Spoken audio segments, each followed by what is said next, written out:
Hello and welcome to the first edition of the SPM Summit online event series.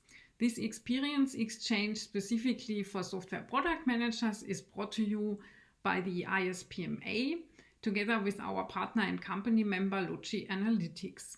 Our speaker today is Scott Miller and he'll talk about the very exciting and relevant topic of pricing and selling B2B software in a downturn.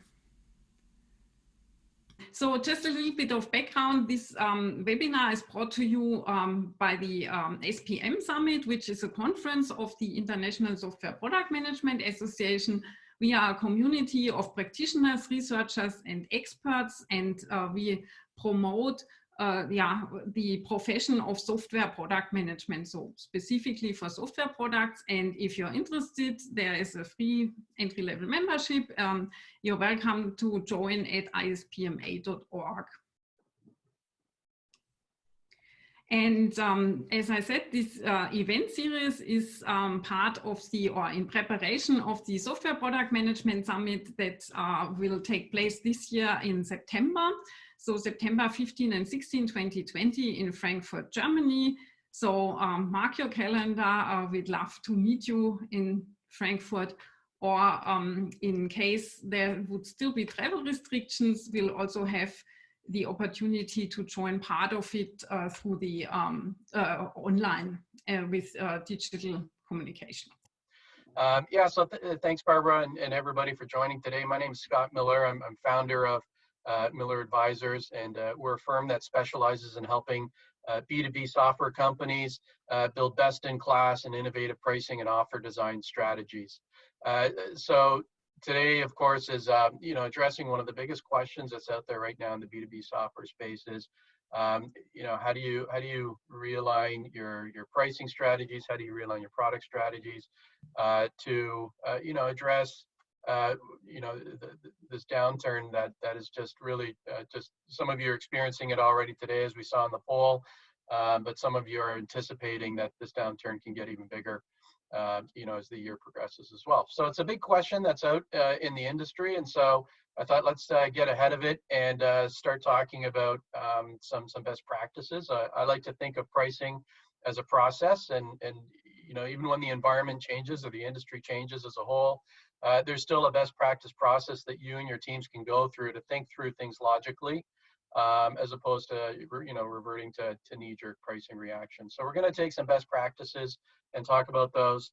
And so for today, really, there's kind of three things that we would talk about. One's just high level. What do we need to expect in 2020 for B2B software? We'll talk about a playbook strategy, and I'm not necessarily want to talk pricing. For me, pricing isn't just about here's a product, tell me what price it's priced at.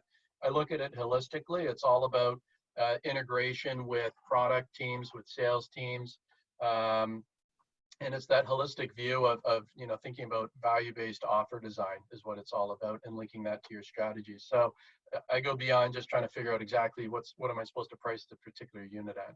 So we'll talk about the COVID-19 playbook strategy, and then we'll have time for some Q&A as well. So Barbara, as we go through this, we want to make sure we have ample time for Q&A. Just let me know. Give me a signal. Would be great. Okay, so let's get started here. So the good news for software, start off with a little bit of good news, is that I find that software is really better positioned than most industries to weather this storm. And we've got these benefits in a lot of cases of recurring revenue streams, whether it's subscription or maintenance support, compared to other industries where it's really just kind of a linear one-time transaction based model. The other good news in B2B compared to our B2C software is that we have this potential for long-term contracts as well. And in some cases, those contracts are quite difficult to cancel. So we have that advantage playing for us in the software field. Many of the software firms as well, we're really well positioned because we're the underlying mission critical operations for many companies, especially in an era of digital transformation and everybody having to work from home. I mean, software it's the solution in many of those cases as well. Number three here is that you know, we live in a world where a lot of software is now cloud enabled, and that's allowing a lot of our clients to you know, continue their business as usual. And even from our own operations perspective, it's you know, in a lot of cases business as usual for us as well. So digital transformation has really helped keep the wheels turning. And so if you just want to do a comparison of sectors, you know, this is just a snapshot from the other day of how's the software industry doing relative to, let's say, the industrial sector.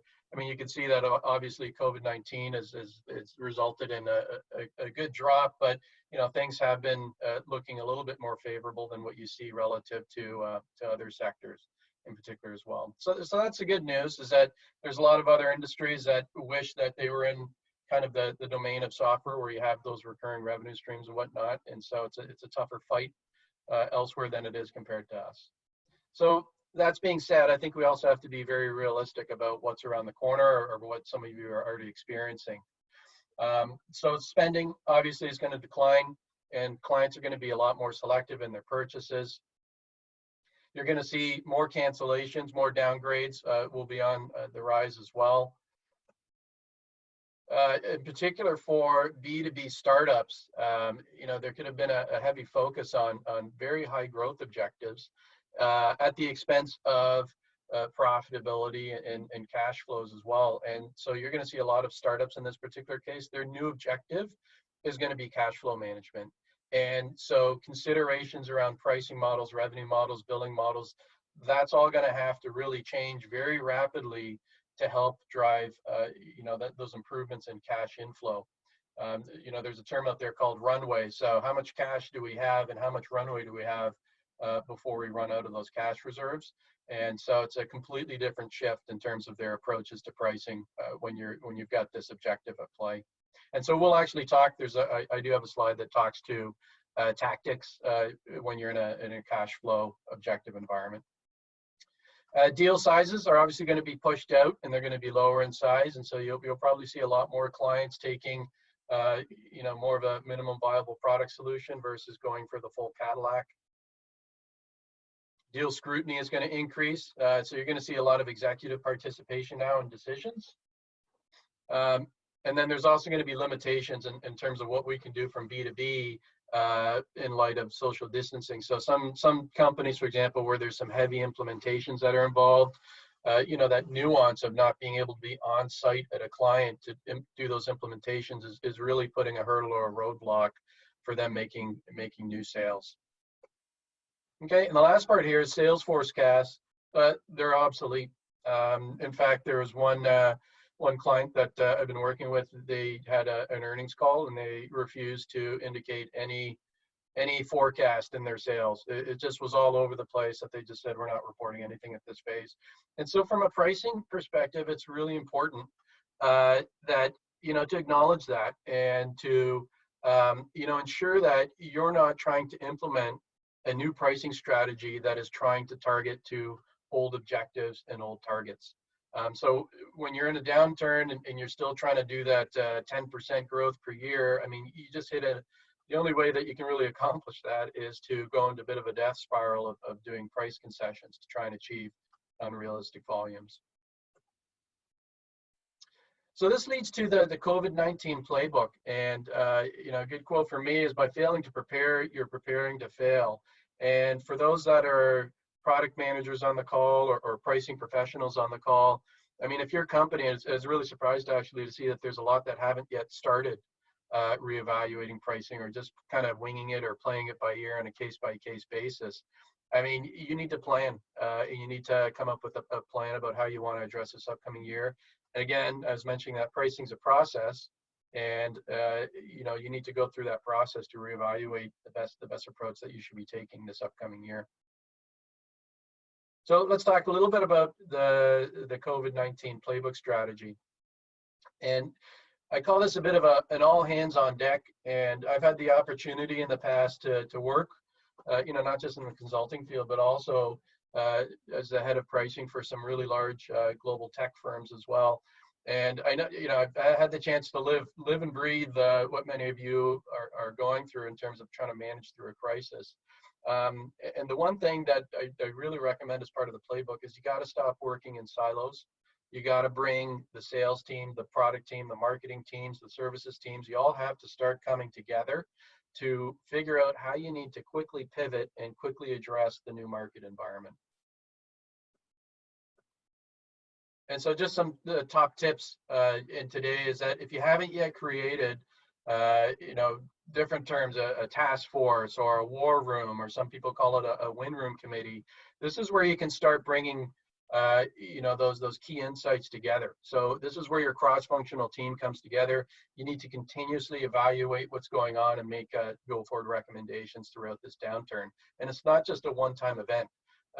This is something where even if you come up with a revised pricing strategy for this month, this team needs to be getting together at minimum on, I would say, kind of like a weekly or bi-weekly basis, bringing in new inputs. I mean, things are changing almost weekly here in today's environment. And so each month, you might be making some tweaks and adjustments to your pricing strategies or to your offers or to your product strategy as well. And so if you haven't already done it, I mean, this is probably step number one to help build out your planning approach for COVID-19. Listen to your clients. They're really the voice of the customer is going to be really key during this downturn, especially if you've got those strategic clients that are considered to be real good partners and they see you as a trusted advisor. They can give you a lot of really good insights into best approaches and tactics that you can use in a downturn. For the sales folks as well, I mean, they'll need to scrape through their pipeline and really understand that pipeline. What was their confidence in closing before COVID-19 and what's their confidence level closing after 19. But also listen to those clients. Maybe their needs have changed, their objectives have changed. And so maybe you have to redesign your solution or your approach with those clients to better address their new objectives as well. So that's key, listening to your clients. 3 then is actually putting pen to paper, and this is where you develop your revised playbook. And so, there's going to be a product, sales, services, and pricing playbook. I've got slides for each one of these, but I'm going to zone in specifically around pricing and product today. And make sure, that your guiding light is going to be any new objectives that your company or executive team comes out with as well. And so if you've shifted to a cash flow objective as your primary objective, and it's more about managing cash inflows over the course of the next year, you got to really plan and figure out, okay, what's our best tactics that we can use right now in order to meet those new company objectives, and be prepared to pivot, execute quickly. And time of the essence is in a downturn. Like I mentioned, every week it just seems like there's new information that's likely going to be coming into your company from your clients, and so you have to make some of your adjustments and adjust quickly and make the best use of what resources you have. And then the last part here is really about be smart about your pricing and offers, while also being mindful of the current environment as well. And a lot of the knee-jerk reactions out there whenever a downturn hits is you see these kind of company-wide broad stroke approaches of taking all prices down a certain amount and whatnot. So we'll talk about best practices and pricing and how you can handle that. And there's a mindset that's out there that it's almost like it's called the 1% pricing improvement mindset. And what that means is for most companies, when you not necessarily increase, but if you find opportunities where you can get 1% improvement to pricing without impacting volume, you can drive 11% improvement to your profitability. And there was a study that I'd done way back when with an older consulting firm that during a downturn, that can actually be as high as 40% plus in a downturn economy. So it's almost like there's a temptation to drop your prices, but also be smart about pricing and think to yourself, every little bit that we get, almost like a no stone unturned approach. If we can get even just that 1% extra out of our pricing strategy in a downturn, it can have significant results to your bottom line.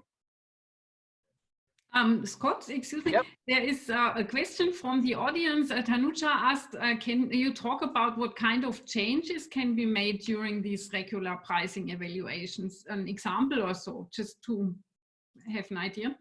Yeah, so actually, we'll go specifically into pricing. So I'll have some examples that we can show. Mm-hmm. And in the software world, you got to think to yourself, you've got new clients, you've got current clients where you can upsell, you've got current clients where you can cross-sell, you've got win back scenarios, you've got upgrading scenarios. So it's kind of like, you know, for software, it's like, okay, well, let's pick an area that we want to zone in on specifically, and you know, you have to think through those pricing scenarios. So we're going to go through some examples shortly. Thank you. Okay. Great. So as I said before, pricing is a process, right? So, you know, avoid the panic reaction. And what this framework here is I call it the software pricing framework. And it's this holistic end-to-end delivery of your pricing strategy within your company. And it starts off, of course, with offer design. Then it becomes all about enabling, you know, internally the ability to sell the value story and link that to pricing. And the last part is around execution. And being laser focused, selling your deals. And so the offer design piece is kind of, you know, it's really kind of starting over and starting from scratch sometimes, is taking a step back and reevaluating your strategies and reevaluating your price value analysis from the product perspective as well, and redesigning your offers to meet today's market needs. So a lot of what we'll talk about kind of zones in very specific around offer design, including strategy and price value analysis, as well as packaging and metrics. So let's first start off with the product playbook. And what I find interesting, actually I found this kind of pick and it really kind of rang true for me, where, you know, I think it's really going to come down to understanding the new needs, the new requirements of your clients in today's climate. And maybe your original solution isn't the fit, but maybe there's a component of your offering, whether it's a product or services, that is a better fit with your client. So in terms of the product playbook, I mean, top of mind has to be a value mindset and really understanding, you know, you've got those two levers, right? You've got pricing and you've got value. And if you've got some low hanging fruit where you can add additional incremental value add, especially if it's a low cost value add to your clients, I mean, look for that way that you can deliver above and beyond value to your clients in today's environment. The second part here, and this one's interesting, this is a scenario that one B2B company is looking at right now, is you know, identifying those high value products that better address the more immediate downturn needs. And so they've actually shifted their sales strategy from trying to sell the full suite and realize that there's components within their full suite that better meet today's needs. The third one here is consider lower priced or lower value product offers to address very budget conscious segments. And think you know, you're trying to sell the good within a good, better, best portfolio. This one here is about favoring simplicity over customization. And in today's economy, you need to be quick and nimble. So looking for those opportunities where you can deliver out of the box, or maybe even minimal viable products, or maybe even, you know, in the past, maybe your company didn't sell pilots with clients. Maybe this is the environment where you want to consider doing a kind of a minimum viable product or a pilot program with some key clients just to get them up and running. Okay, and then a few other kind of comments here regards to the product playbook is look for those niche product plays. And this one was interesting as well. I mean, here, you know, I'm based out of Toronto, Canada. We've got 4 of the 5 biggest banks are downtown. And a lot of folks are overwhelmed with the recent, you know, mortgage programs, the mortgage deferral programs. And, you know, if you were to call their call center, you're on wait for about 2 to 3 hours. And so there's a new challenge there that they're trying to deal with. So, you know, a full solution may not necessarily be the answer, but, you know, just think about if your company had a side product where you sold chatbots, for example, maybe that's the solution that can immediately address some of these more immediate COVID-19 needs. And most of the product teams these days really need to reevaluate those product investments. And so it's kind of like, you know, which investments are on hold, which ones need to be prioritized. And one way to prioritize it is to think, you know, is this feature a necessity for helping us navigate through the downturn? Or if you're in a cash mode, you know, are those investments going to be driving cash inflow within the next 6 months or 12 months, or are they going to be just consuming cash as well? And so again, you know, I haven't talked about pricing specifically just yet, but what I am talking about is value. And so I find, you know, it's kind of a reason why I want to start off with the product playbook first, is because you got to really think about the value that you're delivering to your clients first, and the value that you're having within your packaging and your offers. And then you have that capability to link your pricing strategy to that revised value plan. Okay, and the last comment here too is if you're in a B2B software environment where you sell a lot of SKUs, you know, granted, we probably have different variety of B2B software folks on the call today. Some might actually have very high volume of B2B SKUs. In those cases, this might be a good time to start looking at SKU rationalizing. What that means is, you know, you might have 80% of your SKU volumes might be driving a minimum amount, or 20% of your revenue. And so look for those SKUs where you have a significant high volume, you're having to do a high cost to serve towards those SKUs, but they're driving small volume. You know, maybe this is the time to start thinking about doing some SKU rationalization to, you know, again, just kind of simplify your portfolio. So here's the example. Here's an example of a banking platform and really kind of rethinking your COVID-19 product strategy. And so pre-COVID-19, let's say you had all these offers within a full suite, whether it was deposits, digital enablers, loans, payments modules, liquidity management modules, and there's a shift. And so maybe the full solution, there isn't a significant interest to buy that, but there could be some specific components that you know specifically address more immediate needs that are happening in today's downturn. And so in the banking sector, for example, you know, there's a big high demand from corporates right now doing liquidity management. I mean, they're trying to manage their cash flow as closely as they possibly can right now. Digital enablers, of course, you know, the ability to do banking online is more important than ever. And then even in the loan sector, you're seeing these government loan programs that are helping with payrolls over the course of the next eight plus weeks.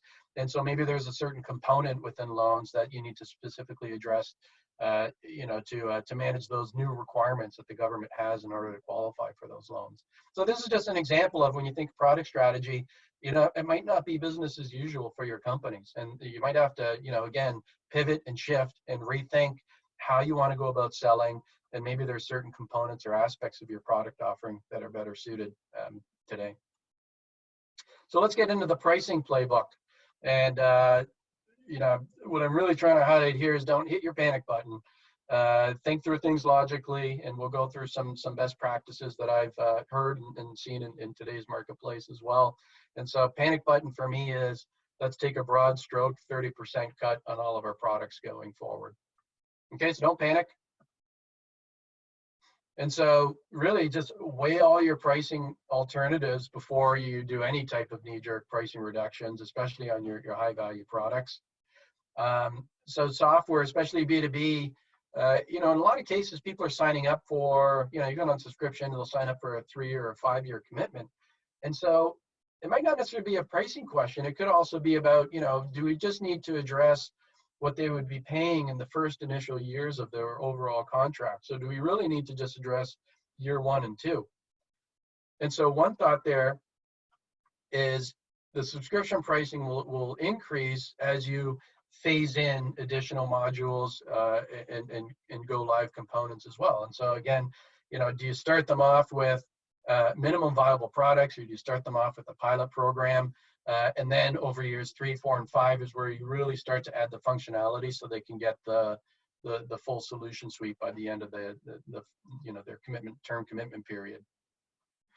And then another thought is, you know, even before just taking your prices and decreasing them, and this is where you link it to that value story, right, from the product strategy playbook piece, is can a price reduction be indirectly achieved by offering the client a different product option?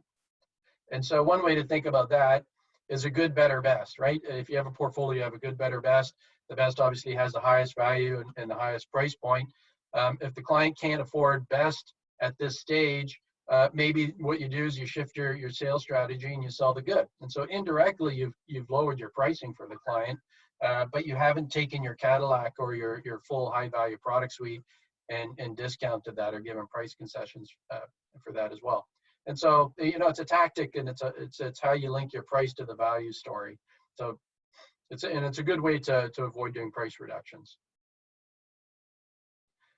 this might be a good time as well to be more flexible with your revenue models. And what's interesting is there is one company that's out there, and they would sell traditionally their B2B solutions were term-based licenses. And so they got out of the perpetual license, which was the one time, but a term-based is more you pay a one lump sum in year one, and when you renew it, you still pay that one lump sum. And so it's not a full-on subscription, but you still have one lump sums that only get paid every time they renew. But because some of their clients are starting to become really budget conscious, this was a good opportunity for them to get out of the term-based license where you pay this lump sum in year one and move more into subscription. And that allowed them to spread those payments out over a longer period of time. And so even on premise, and this is kind of a big aha for a lot of B2B software firms, you can still price subscription for your on-premise offerings. And in fact, this particular B2B software firm, they have been pricing subscription for their on-premise as well. And so subscription, you can achieve the same kind of net final pricing at the end of the year 5, but it's a great way to help your customers lower their pricing in year 1 and 2 relative to a traditional term-based license. The other one here is you know, be more tactical with your pricing plays and what I call your strategic deals. And I think it's funny because I remember in the past working with at one company where every deal was a strategic deal. And so you really got to sift through all your deals and determine, okay, which one is truly a strategic deal and is bringing a good benefit to your company and could be a future partner or a future growth client as well. So be tactical with your pricing, meaning that whatever pricing you come up with doesn't necessarily have to be a broad stroke or a one-size-fits-all approach. Pick particular segments where you feel your pricing plays can be of benefit. And this next one, I call it, are you passing the red face test, or do you get blushed or embarrassed? So just imagine your current clients have visibility or transparency to the pricing that you're giving to new clients. Can you justify and explain why there's a big price differential as well? And you know, what's really interesting is there's this fear. I remember one industry, there's a lot of mergers and acquisitions that happen. So just think in today's environment, especially you know, banks as an example, there's going to be a lot of mergers and acquisitions. The last thing you want is for one of your current clients to get access to a new client price list and then wonder, you know, hey, we're 10 times bigger than that other client. Why did you give them half pricing relative to what we're paying as well? And so to pass this red face test is where you really need to figure out and put in what we call price fences. So how do you segment one particular client from another client so that you can justify and explain why there's a price differential between what your current clients pay and what your new clients pay as well. This one's important in a downturn, is be wary of starting a price war. So, you know, if you get the marching orders to cut your prices by half or cut your prices by 30% on all deals going forward, your competitors are going to respond to that and nobody wins. And it's called the downward death spiral. So it might seem good today to try and win upcoming deals, but if it becomes kind of like a permanent fixture in your pricing strategy for the upcoming year, you have to anticipate that any competitors that you have are going to respond as well. And now what you've done is you've had a permanent price drop across the industry as a result of doing this. So again, that kind of circles back to the previous comment. You got to be more tactical at your pricing plays. You can't give everybody massive discounts, and be very wary as you go through this that you don't want to start a price war. And so another kind of tidbit that I find useful too is that if you do have to make price concessions, I mean, they happen some, you know, especially in a downturn, is that, you know, keep referencing your old original pricing. And so if you put it into a contract with the client, you know, reference that. It becomes what we call a price anchor. That's the reference point for it as well. And so maybe when you do your renewals with the client in your contracts, you don't reference the overly discounted kind of promotion price. What you can do is in the renewals is you reference the price anchor, what the original pricing was as well. So at least in the mindset of the client, they always know that there's this price that's out there that they should have been paying during the downturn as well. And so food for thought as you kind of message any pricing with your current clients.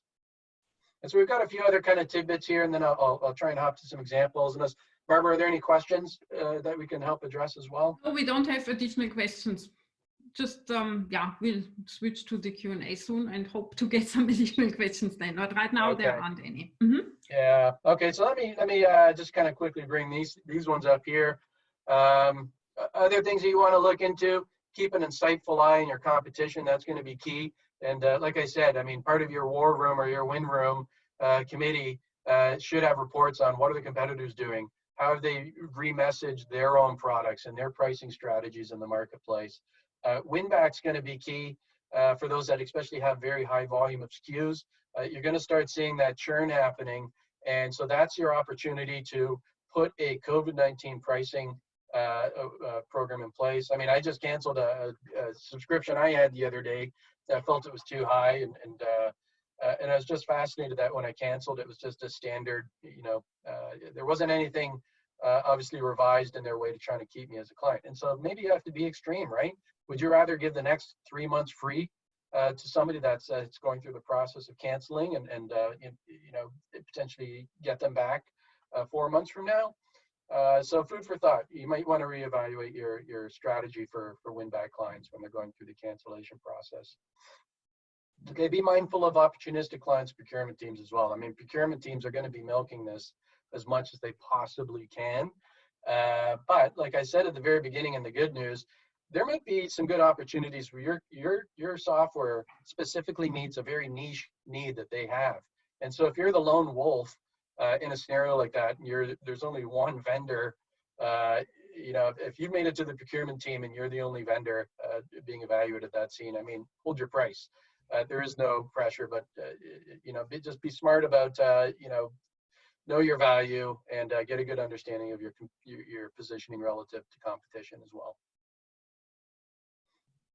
Okay, and 2 more points here. New acquisitions, really think through your promotions to onboard clients. And for those companies that haven't traditionally done pilots and you've just sold the solution as is, I mean, if you're struggling getting some new acquisitions, think to yourself, maybe this is the time that we can start thinking about doing some pilot programs.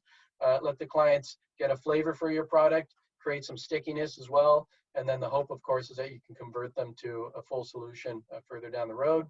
And the next part here is, going back to the software framework is once you've come up with your new pricing strategies or your new offers, just make sure that you do your due diligence around financial analysis and stress testing as well. I mean, there's always, the likelihood that some companies will just do some knee-jerk reactions around pricing or offers without doing this component here around financial analysis. So it's got to be part of your process. Okay. Last part here is just, talking to those that have a cash objective. I've heard this in a few other discussions. Revenue's vanity, profit's sanity, but cash is king. And there could be some B2B software firms that are now in survival mode and trying to figure out the runway. So this is where pricing, revenue models, and billing can really help out. So I just gave some examples here. Some of the most successful tactics I found for B2B is work with your strategic clients. Some of them might be looking for a deal. They have to have your software, and maybe they're willing to do some larger prepayments for a bit of a discount as well. So it helps them out and it helps you out. You're starting to see some biennial subscriptions. That's not I always thought it was a spelling mistake because you hear biannual subscriptions, but biennial is instead of a 1-year subscription, you have a 2-year, so you pay up front for a 2-year subscription, maybe even a triennial subscription as well. So what I'm getting at here is you can look at linking those pricing or the price concessions alongside billing and possible revenue models that can really help with your cash objectives.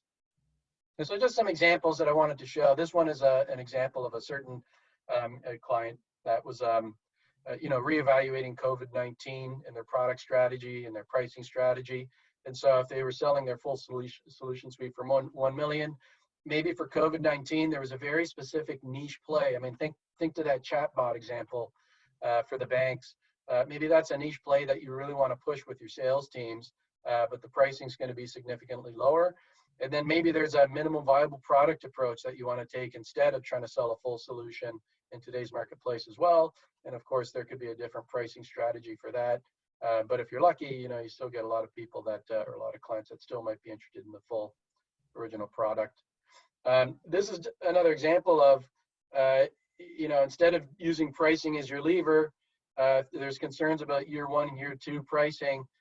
This is where you consider the phased implementations. So start small and grow over time.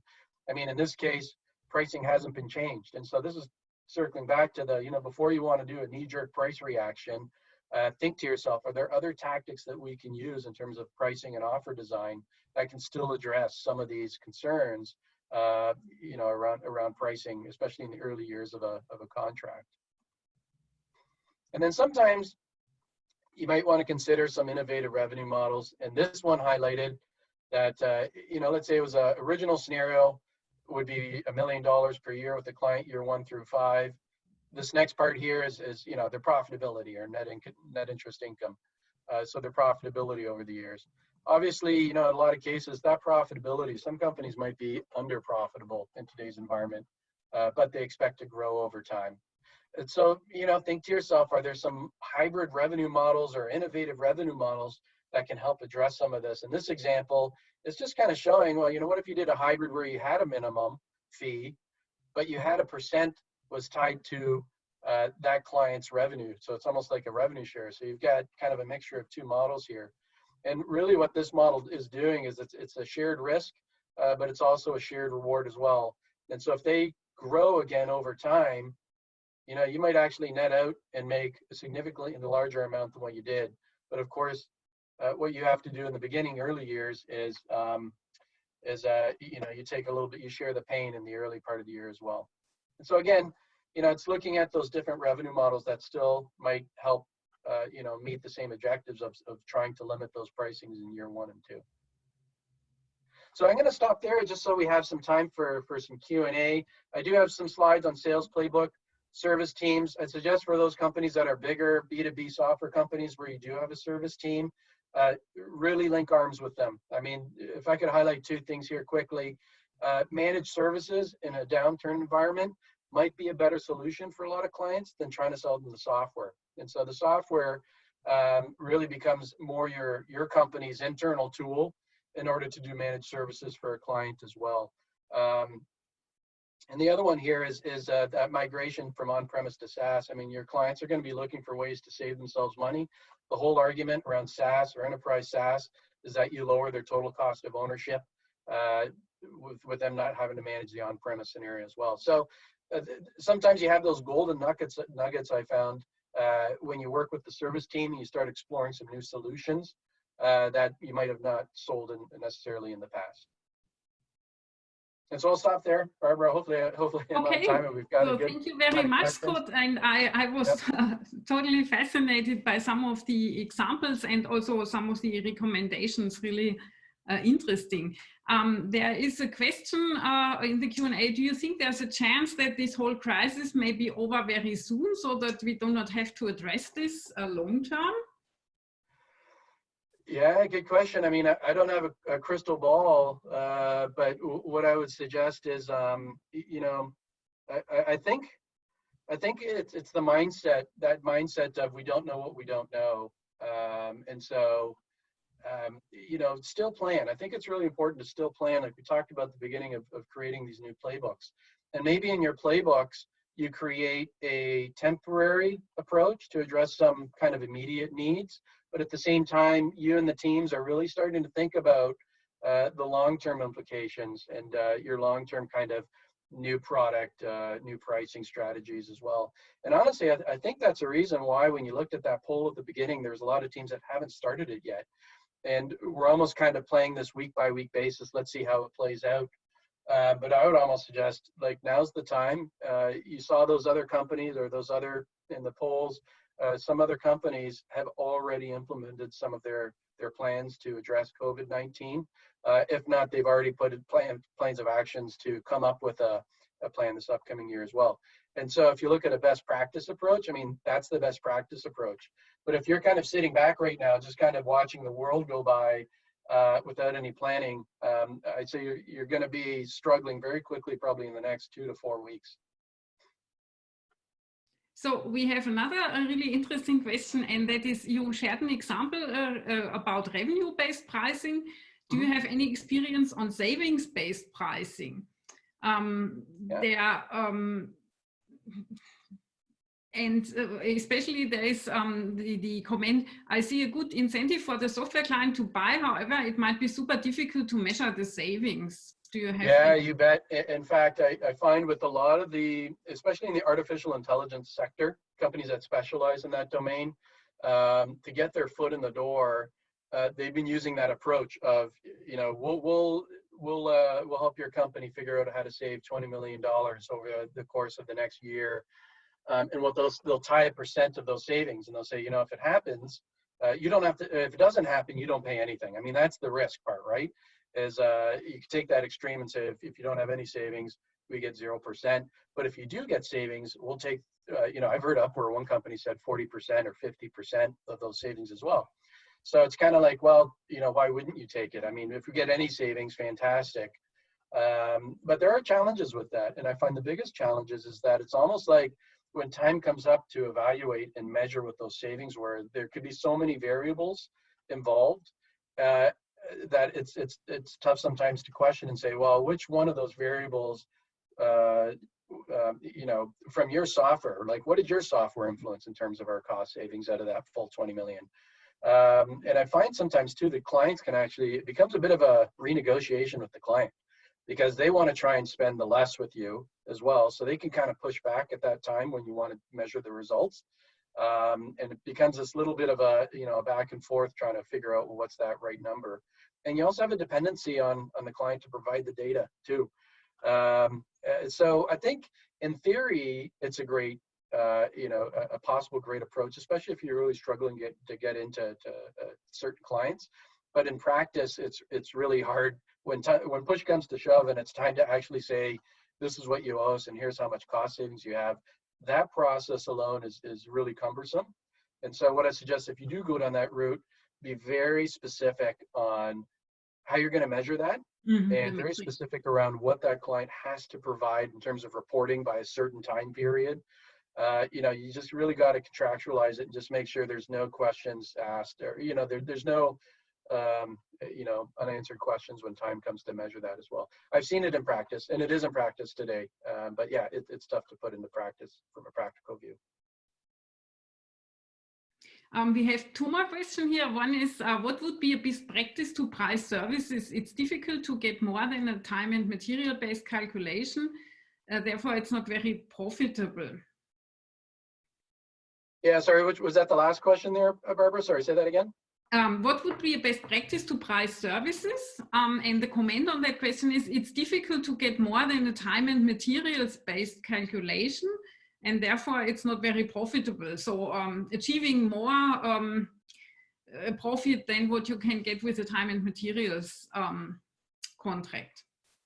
Yeah, and you know, most B2B companies I've worked with, like you know, focus very heavily on you know, the licensing and the pricing or subscription of the software itself.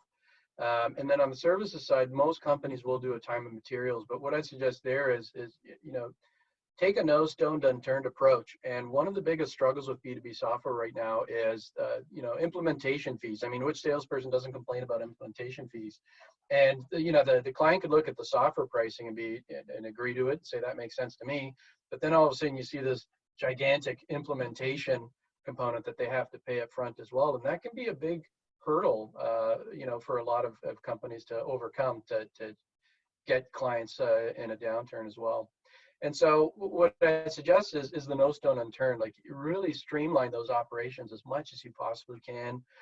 Really be clear about the pricing that you're doing for the software, the architecture environment as well. I find a lot of implementations can snowball, and next thing you know, they're deploying you know, all these different types of deployments, and it just gets out of control. You know, contain that. You got to really streamline your implementation. Be very clear about what you're getting. And those implementation teams really need to effectively use tools that help them manage the cost or amount of time they're spending on it as well. So there are a lot of clients or a lot of companies out there in B2B world where right now they've got a whole different initiative in place to say, okay, how do we streamline those implementation fees and lower those service costs to our clients as well. The other tidbit I have as a suggestion for the service ones is one, get away from, like, there's going to be some folks that bring a very particular specialty and add value to clients from a consulting and implementation perspective, and just make sure that you're charging the right fees for those particular folks. Don't just use a blanket fee. I mean, if you have a specialist, take an extreme who's someone who knows COBOL inside and out, and they're really hard to find. I mean, you can charge a premium for that as well. So there's little areas that you could kind of look into in your services team as well. And then the last point I have around services is, is around the managed service piece. And so when you think your client may not necessarily say, I'll buy this software, let's say it's payroll, for example, a payroll software. You could sell payroll into a company and they'd pay a certain fee for that. Or you could say, hey, we're specialists in this area. Our service team, we can actually do a managed service. So you don't buy the software, actually becomes more a tool for your own services team. But your pricing model, just think about it. If they're going to pay $1 million a year for the payroll, your managed service, you don't necessarily need to price it based on time and materials anymore. It should be priced based on value relative to what they were going to pay for the software. So it only makes sense that we were going to pay $1 million on software, but if you want to do our managed services, that's going to be $1.5 million. But if you had done that managed service strictly on a time and material and not factoring the value that the software helps as well, I mean, you would have priced way below. And it doesn't make sense. You either buy the software for $1 million or we do a managed service for you for $250,000. There's a huge disconnect in your offering there as well. So hopefully I've answered it from a couple different angles, but hopefully that addresses the services time and material question. Okay, we have 3 more questions. I don't know whether you could just have a very short comment. So yeah, I'll try and keep my comments. Also provide your contact information, right? So people can get in touch with you directly. Okay, so one question was, the next one, does it make sense to connect pricing to the crisis directly so that the price reduction would be, for example, limited until COVID cases are below a certain number also? Have you ever seen someone try that? Or? Yeah, I think, well, in B2B, I think it's this, being mindful of the environment, right? So you are going to have some clients that are in a different crunch than they were in the past. And so I think in that regard, you can tie it to part of that conversation. I mean, COVID-19 is the elephant in the room right now.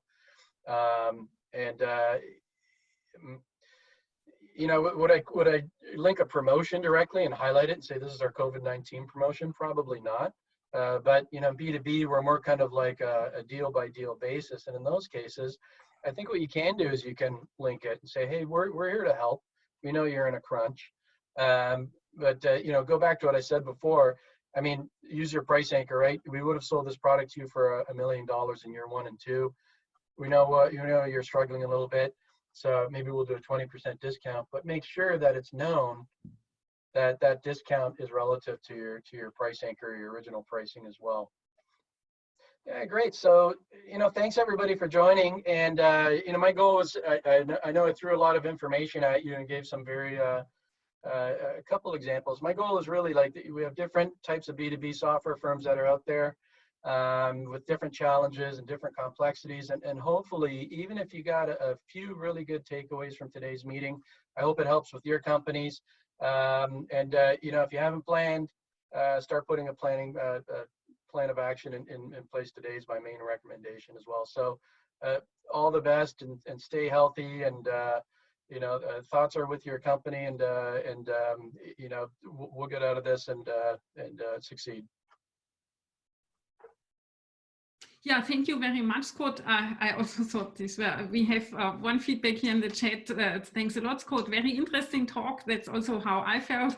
And yeah, thank you very much. And to our participants, hopefully we'll meet some of you again in 2 weeks from now with Leo's talk on the 4 phases of the corona crisis and how to manage through that. Thank you. Great. Thanks, everybody.